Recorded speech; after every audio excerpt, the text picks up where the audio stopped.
네, 헝가리 부다페스트 다뉴브강 유람선 허블레아니호 침몰 사고 발생 80회째입니다. 현지 시간으로 5일 하루에만 한국인 시신 3구가 수습됐는데요. 이와 관련한 자세한 내용 취재 기자와 함께 알아보도록 하겠습니다. 곽준영 기자가 스튜디오에 나와 있는데요. 네, 곽 기자 먼저 밤사이 수색 상황부터 정리해 주시죠. 네, 가장 최근에 들어온 소식부터 좀 전해드리겠습니다. 헝가리 현지 시각으로 어제 오후 3시 40분쯤 사고 지점에서 한국인 여성 희생자 시신 1구가 추가로 수습됐습니다. 네. 이 현장에 있던 경비정이 희생자가 떠오른 것을 발견해서 수습한 건데요.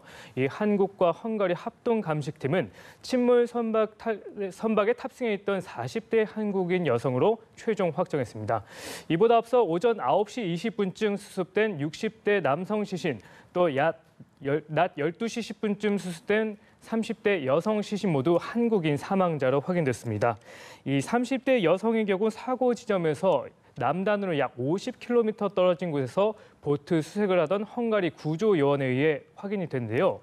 이로써 어제 하루에만 3구의 시신이 추가로 수습되면서 현재 한국인 사망자는 15명, 실종자는 11명이 됐습니다. 사고 발생 이후 사고 지점과 하류 쪽에서 수습된 시신 5구 모두 한국인으로 확인된 상태입니다. 네, 이 사고 선박에 대한 인양 작업도 속도를 내고 있는데 크레인, 클라크 아담이 사고 지점을 얼마 안 남겨두고 정박했다고요? 네, 그렇습니다. 이 다뉴브강에 가라앉은 유람선을 인양하기 위해서 현지에선 이른 아침부터 작업이 시작됐습니다. 네. 이 침몰선을 끌어올리기 위한 대형 크레인, 클라크 아담이 사고 지점으로부터 70km 떨어진 다뉴브 상류 코마롬 지역에서 출발한 겁니다. 하지만 현재 사고 지점까지는 도달하지 못한 상태인데요. 현재 립시겐 지역에 정박한 상황입니다. 상황을 조금 더 자세히 짚어보면요. 이 사고 지점까지 도착하기 전에는 아르파드 다리와 머르기티 다리를 통과해야 합니다. 하지만 지금보다 강 수위가 낮아져야 머르기티 다리 아래로 크레인이 지나갈 수 있기 때문에 일단은 멈춰 섰습니다. 네. 이 크레인선의 선장은 다리를 통과하려면 수위가 4.2m 아래로 떨어져야 한다고 말을 했는데요. 이 따라서 헝가리 당국은 일단 립시게 지역에 크레인을 세우고 수위가 낮아지는 것을 기다리는 상황입니다. 이 수위가 내려가는 데는 3일 정도가 걸릴 것으로 예상이 됩니다. 이에 따라 오늘 오후로 예상된 인양 시작 시점도 늦어질 가능성이 점쳐지고 있습니다. 일단 강물이 더 빠져서 2다리 밑을 크레인이 원활하게 통과할 수 있게 되면 약 1시간 정도면 사고 지점의 인양 포인트에 도달할 수 있게 됩니다. 네. 이후 인양 작업은 비교적 빠르게 마무리될 수 있을 것으로 보이는데요. 이 부분에서 관계자에게 직접 들어보시겠습니다. Amikor megérkezünk a helyszínre, utána kb. egy 5 óra szükséges arra, hogy a Clark Ádámmal emelni tudjunk. És utána, ha az előkészületek megtörténtek, utána 1-2 órán belül készek vagyunk arra, hogy megemeljük a... 네, 인양 작업이 미뤄질 수도 있는 상황이란 얘기인 건데 현재 인양 작업 때 실종자 유실 가능성이 있다는 지적도 나오거든요. 이에 대한 대비책은 뭔가요? 네, 말씀하신 대로 인양 작업 중에 이제 가장 걱정스러운 부분이 바로 이 실종자가 유실되거나 또는 훼손될 수 있다는 점입니다. 네. 이 헝가리 당국은 일단 실종자들이 주로 선체 뒷부분에 있을 것으로 추정을 하고 있는데요. 다만 선체 중간 부분과 출입문 일부가 파손된 것으로 확인이 됐습니다. 네.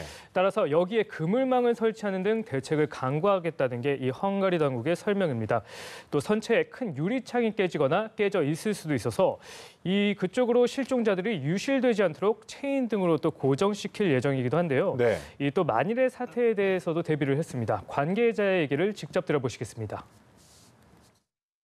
만일에 유실되는 시신들에 대해서는 선박 뒷면에 그 헝가리 측에서 여러 대의 고무 보트나 경비정을 대기시켜서 유사시에 흘러나오는 시신들을 바로 이렇게 수습할 수 있도록 준비하는 방향으로. 네, 일단 인양과 관련해서는 만일의 사태에 대비해서 만반의 준비를 한 모습인데 어떤 식으로 그럼 작업이 이루어집니까? 네, 일단 클라크 아담은 사고 지점 바로 위죠.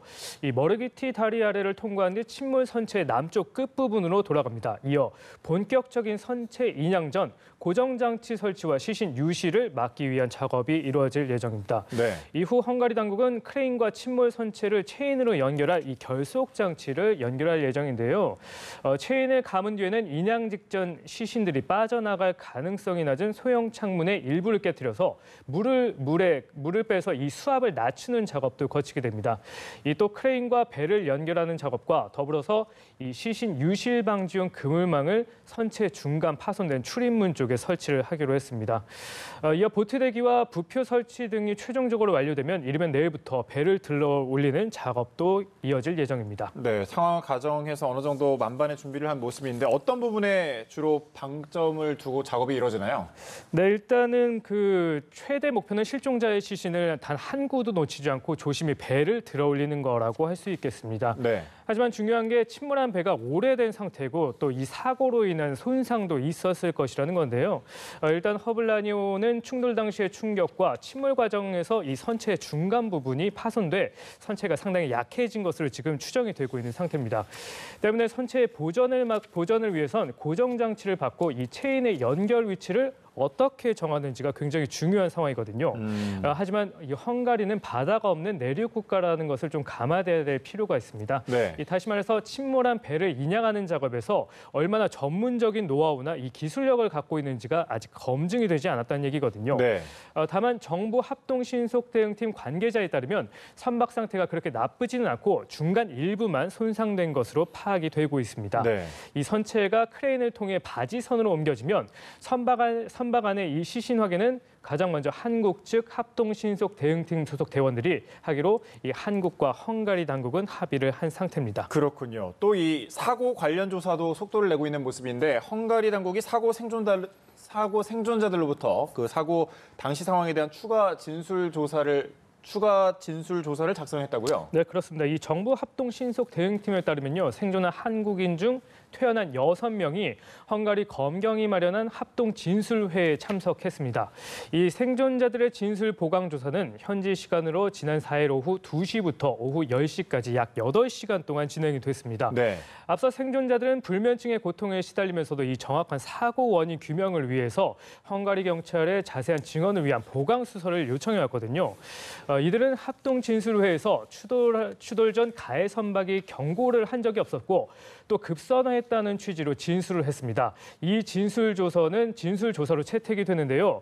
이 장시간 조사 내용이 진술 조서로 채택이 된 만큼 이 부분도 추후 법원의 판단에 영향을 미칠 것으로 보입니다. 네, 헝가리 다뉴브강 유람선 침몰 사고와 관련해서 곽준영 기자와 함께 짚어봤습니다. 고맙습니다.